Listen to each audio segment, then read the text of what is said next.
Hi everyone, welcome to Covered Creations. My name is Gareth and this is my little corner of the internet for playing with my food. I'm going to take you through something today, super quick, super simple. I'm having fish tonight, just oven cooked fish and chips, but for me, can't have fish without tartar sauce. So it's never worth buying an enormous great bottle of it, I don't have it that often, so I just whip up my own.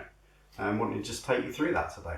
So nice and simple, start with herbs. So I've got chives here. You can use any herb you like. Parsley is good, dill. I just use these because they're growing prolifically in the garden and I love the flavour. So we're just going to get about 5 stalks of chives. It's going to end up being about a tablespoon. And just chop those up nice and fine.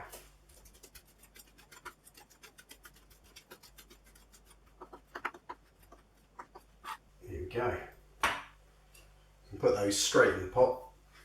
I'm just using an old pot from a dip. Probably was a hummus one day.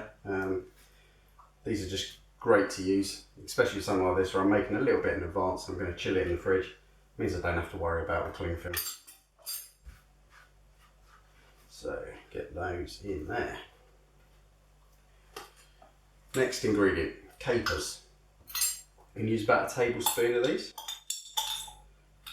Drain those off. Don't want too much brine, he says as he pours it all over the board. Just clear that one up. Okay, so that's my capers done and my board cleaned. Yeah, it's about a good tablespoon there. We're just going to chop those up really roughly. Perfect. And into the pot they go.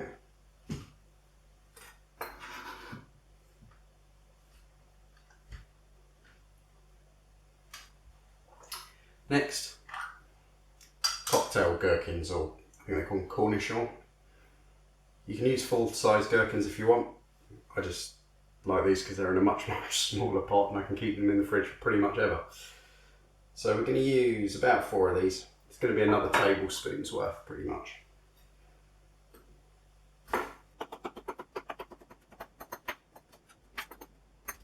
Give them a rough chop, same as you did with the capers. Okay.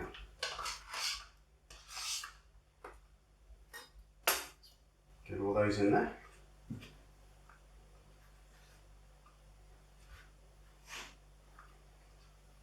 Okay, so that's our base. Now, the nice and simple bit, mayonnaise. Going to be really generous with this one, so we want 3 good, generous tablespoons.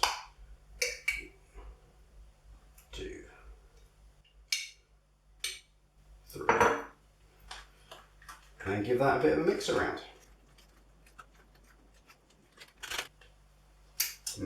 Love mayonnaise. The very last thing that we want to put in this, just a little bit of lemon. So probably want, again, a tablespoon's worth. So we'll just chop the end off and give that a good squeeze. There we go. Give that a mix around.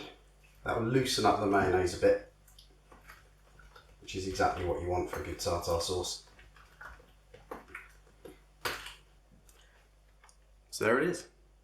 Perfect tartar sauce. That is going to go great. Fish and chips, scampi, perfect. It doesn't get simpler than that. Hope this helps, hope you enjoy it. Gonna probably do a few more of these kind of shorter videos just to run through a couple of sauces. It's lovely. So let me know if you like them and yeah, catch you next time. Cheers.